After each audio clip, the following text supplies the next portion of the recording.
Hey, this is RJ May, and you're watching Mr. Mario 2011. Hey, so what is going on, everyone? It is me, Mr. Mario, and I'm going to make this a tiny bit of a rant, I guess, but I'm going to make this commentary quick and short, because there's not too much to say about it. And in short, I am summing up next gen so far. Now, what is my definition of next gen? My definition of next gen right now are the new consoles that are out. The PlayStation 4, the Wii U, the Xbox One. And some people might be asking me, how is next gen?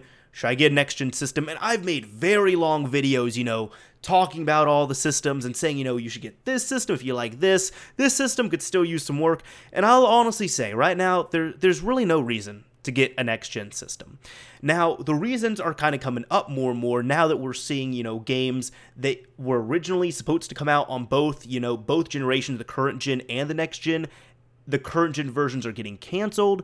The games that are coming out on current gen, it's extremely obvious, even if you don't care about graphics or performance or anything, it's so obvious that these games are not designed to run on current gen hardware, like at all.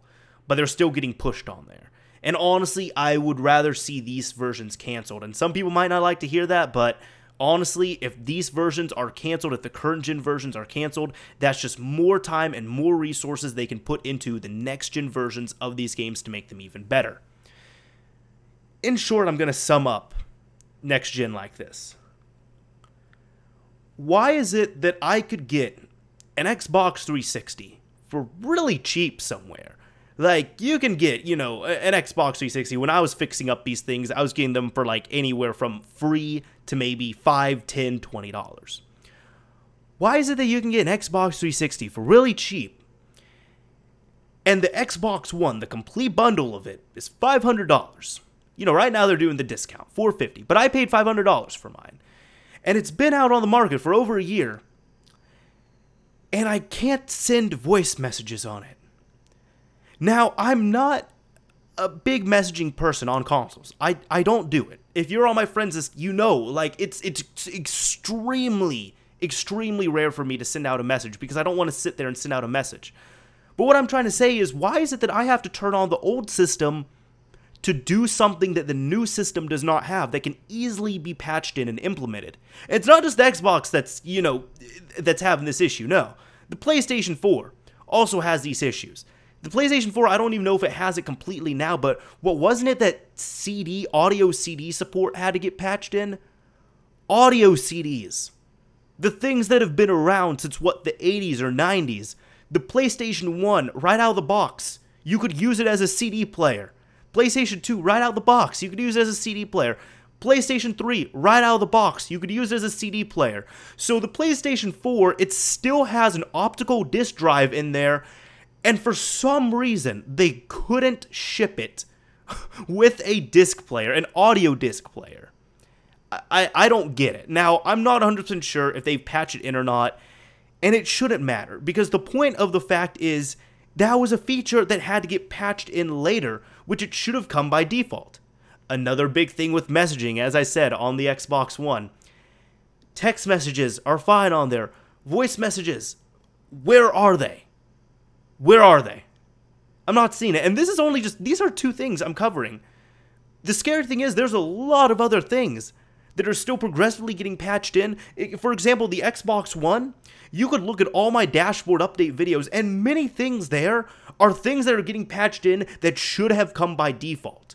One of the first patches I remember was a battery life indicator. A battery life indicator. Can we sit there and think about that for a second? The Xbox One had to get a system update so we could see how much battery life we had in our controllers. Just sit there and think about that, and wonder what's up with this next generation right now.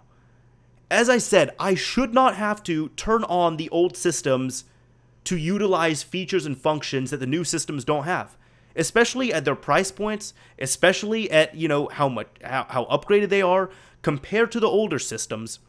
And some people might be saying, I might be asking for too much, which I don't know how, because sending a voice message seems quite basic. That seems like a basic feature that they could implement in, and they've done it easily enough. Now, there are big features. For example, backwards compatibility.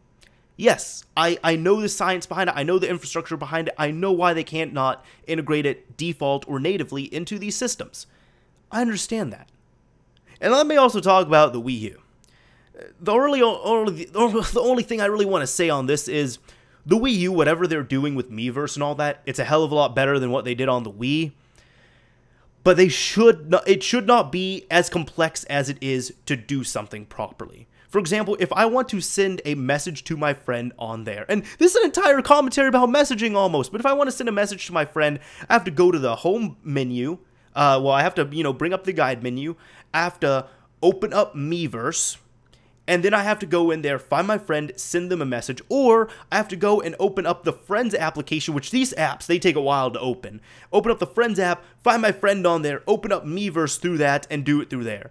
They make it so you have to jump through a ton of hoops. Now, I will say, the Xbox One is also guilty of doing this. It has applications for everything and it makes it obvious. However, it's fast enough that I really don't mind it on there.